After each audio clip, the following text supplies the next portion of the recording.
Bienvenue sur la chaîne Automobile, c'est Caterham. Aujourd'hui on va vous parler d'une voiture au 1/12e, de la Mercedes 190e Evo 2 DTM. C'est parti!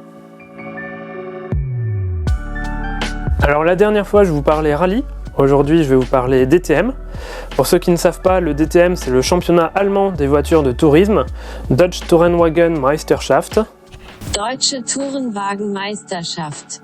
C'est un championnat sur circuit très connu, l'un des plus disputés au monde pour les véhicules de tourisme. C'est un championnat aussi très populaire dans les années 80-90, comme une grande partie des sports auto d'ailleurs qui étaient populaires à cette époque. Alors cette voiture, elle a été pilotée par Klaus Ludwig, un pilote allemand né en 1949. Il a la particularité d'avoir été 3 fois vainqueur des 24 heures du Mans, avant de passer au DTM. D'ailleurs, lors de sa première saison complète en 1988, il a directement été champion. À l'époque, il roulait sur une Ford Sierra. En 1989, juste après son titre acquis avec la Ford Sierra, il passe chez Mercedes, où il pilote cette 190e. En 1992, il décroche un deuxième titre en DTM avec cette Evo 2, 5 victoires sur la saison. Il sera champion une troisième fois en 1994, toujours sur une Mercedes. A noter que Klaus a été 2 fois champion de DRM, le championnat qui existait avant le DTM, mais dont le principe était le même. C'est un grand pilote de circuit allemand, très connu, qui a été aussi champion du monde FIA GT en 1998, également sur une Mercedes. Alors la 190e Evo 2, que dire? À part waouh!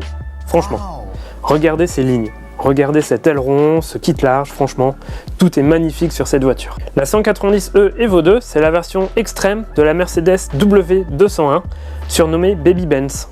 C'est la première berline familiale de Mercedes lancée au début des années 80. La Mercedes 190 de série a été vendue à près de 2 millions d'unités entre 1982 et 1993. Elle a eu le droit à de multiples variantes et en sport auto, on la retrouve même en rallye, au trophée Andros et donc en DTM. Ici, l'Evo 2 est donc la version ultime de la 190e qui a été commercialisée à partir de mars 1990. La 190e Evo 2 de série, que vous pouvez voir ici, a été produite à 504 exemplaires en vue de l'homologation de la version DTM que vous pouvez voir devant moi. Sous le capot, on retrouve un moteur 2,5 litres 16 soupapes qui développe 235 chevaux. La vitesse est électroniquement limitée à 250 km/h. C'est un modèle mythique de l'automobile allemande.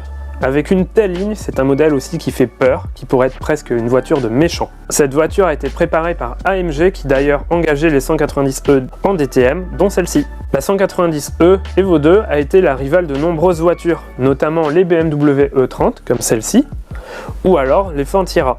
La 190e Evo 2 a remporté un titre pilote et 2 titres constructeurs sur les 4 saisons où elle a été engagée officiellement par AMG et Mercedes. Comme vous pouvez le voir sur le petit compteur, on approche de nos 1000 abonnés. Et comme on approche également de Noël, nous voulions vous proposer cette miniature à gagner. Comment participer? C'est très simple. Abonnez-vous à notre chaîne YouTube et répondez à la question que je vais vous poser. En quelle année Karl Ludwig a remporté le championnat DTM avec cette Mercedes 190e Evo 2? Bonne chance à toutes et à tous, on vous souhaite d'avance un très joyeux Noël et à très bientôt sur Automobile.